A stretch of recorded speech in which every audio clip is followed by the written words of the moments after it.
that you rent the property. You don't have to own it, you don't have to buy it. You rent the property, then you furnish it, and then you make it a short-term rental property. So this is actually another great way. And I actually like that strategy because it allows people the chance to earn cash flow without actually owning the property.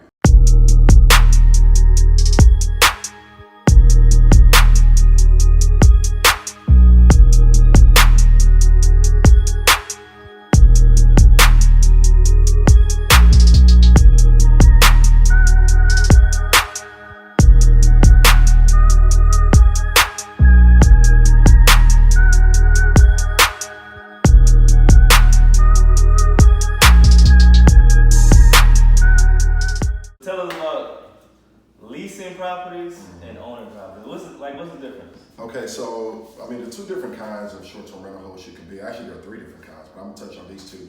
You can be a landlord host, meaning that you own a property, whether you live in it or you don't, and you rent it out as a short-term rental property on Airbnb and the various sites, right? So that will make you a landlord host because you own a property and you rent it out.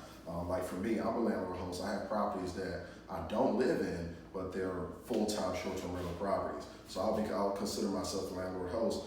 Another way to host is doing a short-term rental arbitrage, right? So rental arbitrage means that you rent the property, you don't have to own it, you don't have to buy it, you rent the property, then you furnish it, and then you make it a short-term rental property. So this is actually another great way. And I actually like that strategy because it allows people the chance to earn cash flow without actually owning the property. I'm gonna push home ownership at the end of the day because that's the wealth, right? That's a generational, right? So, but you don't have to own it per se right away to get into this business. So you can definitely rent it out. It's just a matter of positioning yourself to renting out the right property, position yourself to a landlord or a property manager to secure that lease to rent it out. And you gotta make sure you get the lease the right way. You wanna do it under an entity, not your personal name. You wanna do a corporate lease, yeah, that's huge. which is huge because at the end of the day, there are subleasing clauses that you have to adhere to really in any city that you're in. Right. So if you're renting something in your personal name and then you rent it out on Airbnb or wherever, then technically by definition you're subleasing. But you're able to bypass that subleasing clause if you actually rent it as a corporate entity, right? Because it's understood that doing a corporate rental, the entity is not gonna stay there, the entity can't stay there, but it's understood that the entity is on the lease, but somebody else is actually gonna be renting there. So definitely do it the right way. Damn, you smart, bro. Smart. So you telling me renting a unit besides, well, other than buying a unit, that'll probably be the best way to start for somebody who don't have a lot of money or credit, right? Right. So I think that's a great way to start. And I actually kind of break it up into phase 1 and phase 2 activity. Phase 1 means you're stacking, you're building a short-term rental portfolio by renting, right? You're doing a rental arbitrage. You can actually pick up a few units by renting if you're doing it the right way.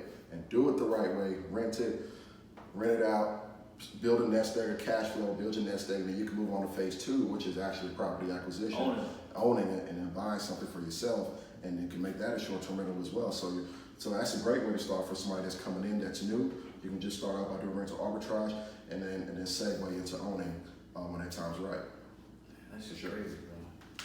I need to get in this. But anyway, let's take a tour real quick. Cool. So this property, we actually still set it up, right? So we got all furniture, big furniture coming in this week. So we're in the dining area right now. We just kind of walk out of the living room area, and it flows right into the kitchen. So of course, doing a remodel, we did new cabinets, new appliances, new everything, new flooring.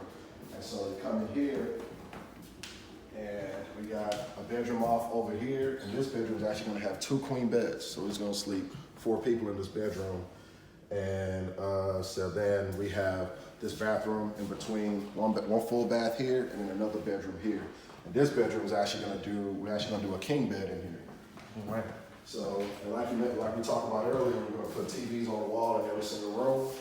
And so then there's a Jack and Jill style bathroom in here, which is also a full bath, and it flows right into this bedroom. And here we're doing a queen, so it's gonna be sleep 2 in here. And so also we always do pull out couch as well. We do a sofa bed, and the sofa bed is a queen size as well, so that's gonna sleep 2. So all in all, this one unit will sleep 10 people. And it's definitely got a lot of room for that. So Now, I got a question. yeah. 10 people, what does that mean revenue-wise? So like, some people, you know, they have 3 beds, so they can sleep, let's just say 6 people. But you have, what, you can sleep 10. So what's the difference? So Money-wise? Yeah, I mean, the more people you can sleep, the more income potential that you have, right? And so you can, I mean, there are different ways you can do it. You can simply just charge more because you're sleeping a lot more people. One of the other ways you can do it is you can have it to where you charge a flat fee, and then after a certain amount of people that gets added on, you can charge an additional fee per guest per night on top of that. So depending on how you want to do it, but there's definitely more earning potential sleeping 10 More people. people, Yeah, for sure.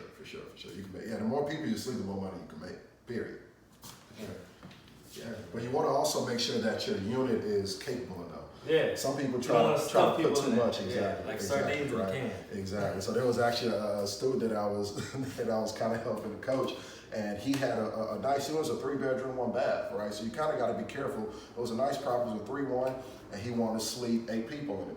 But it's 1 bath. But it's 1 bathroom, even though technically you can. Per se, It really don't make sense because you got only 1 bathroom. You don't want to put too many people that in a property that only has 1 bathroom. It'd be too much, right? So you kind of got to be careful the way you do that. So, but definitely, the more people you can sleep, the better. But you want to make sure that you do it right, though. You don't want to have it to where it'll be too much for that property. That's true.